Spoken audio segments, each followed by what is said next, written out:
So let's create a virtual host. And I'm going to explain this as I do it. In the previous video, when we deployed our Meteor application, we created a virtual host for it. And so this is kind of a follow-up to show you how a basic virtual host configuration would look. Because with the Meteor virtual host, we had to omit certain information that would normally be in a static website's virtual host, and we had to add stuff in. So let's go ahead and get to creating a virtual host. So I'm going to open up Terminal here, and I'm going to change directory first into my HTML directory, and I'm going to create a new directory called Site1 and another one called Site2. And if I list the directories, we now see that I have a Site1 and Site2, and in each one of these I'm going to put an HTML file. So nano, let's go Site1 index.html. And in here I'm just going to type, this is our first site located at Site1 .localhost. Control O and Control X, and I'm going to do the same thing in the Site2 directory.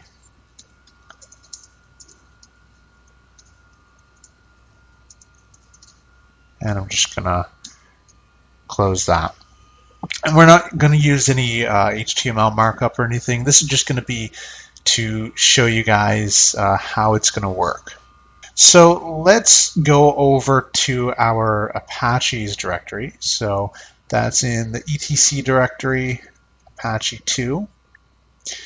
And I'm going to create two files in here in the sites available directory. And so the first one I'm going to create is sites available site1.conf.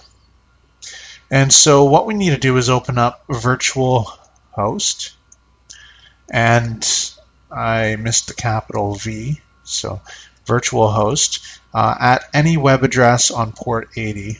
This is going to listen to try and find our site here. So the first thing we need is a server name, and this is going to act as the URL or the domain. So if I was going to point example.com to this server, to the IP address of the server, and then once a request, say if I go into a browser and go to example.com, what happens would be that the request reaches the server, and then it parses all these enabled websites to get further information about where the site is stored, and even if you're using modules for it, you can do that in a virtual host as well. For right now, it's just going to be site1.localhost. And then we set a document root.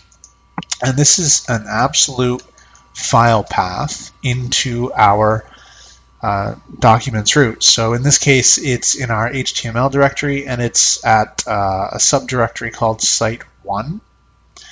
And I'm going to Control O to save this. I got to do this as sudo. So let's run that previous command with administrative privileges, and I'm going to write it out again. So virtual host at any web address on port 80, and then we have to close it. The first one is server name. That's going to tell it basically the name of the site, or the domain or subdomain it's located at, or the subdomain we want to use for it. And then the document root is where the files are located.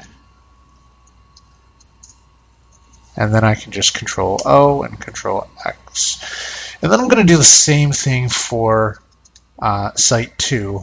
So sudo nano sites available and site2.conf. So as you can see, it's all the same. The only difference is going to be that we're going to reference Site2 in both the server name and the document root. going to be at var www HTML site 2. So I'm going to save this and exit. And we actually need to go into the hosts file to create that internal route to come to localhost. And so what we need to do is run sudo nano hosts, and that is in the etc directory. But I'm in the Apache directory, so sudo nano, one directory up in a file called hosts. So you'll see the app.localhost, which we created in the last video. And this is going to be site1.localhost and site2.localhost. And so the hosts file on a Linux system is basically just a way to create your own records of redirection and whatnot, and different hosts to resolve by different domains or URLs. So I'm going to save this and exit, and I'm going to start the Apache service.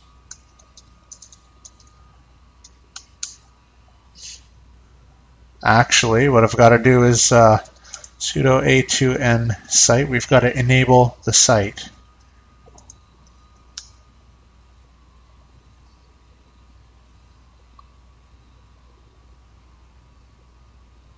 And then we need to restart the service. So system control restart Apache 2.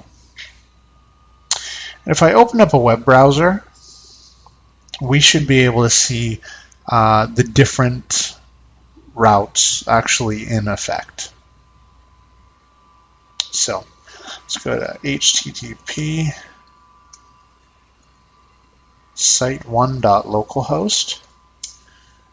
And it says this is our first site located at site1. And if I change this to site2.localhost, you'll see that it's the second virtual host site. And so if I were to go into, where's that? var www HTML. Here you'll see what we've got going on. And so you can have as many websites in here as your disk space permits, and you can serve up each at its own domain name. So that was a brief video about what a virtual host is and does. I hope you guys found it informative.